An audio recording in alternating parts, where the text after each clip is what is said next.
Ito yung Masai tribe, kultura nila ang pagpapastol ng mga hayop.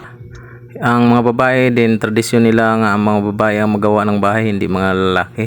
Tapos tradisyon din nila ang pag-inom ng dugo ng baka dahil pampalakas daw sa kanilang katawan itong pag-inom ng dugo ng baka. Kultura din nila yung pagtutuli sa mga bata, yung may sakto ng gulang. At ang tawag ng seremony nila nito ay imurata.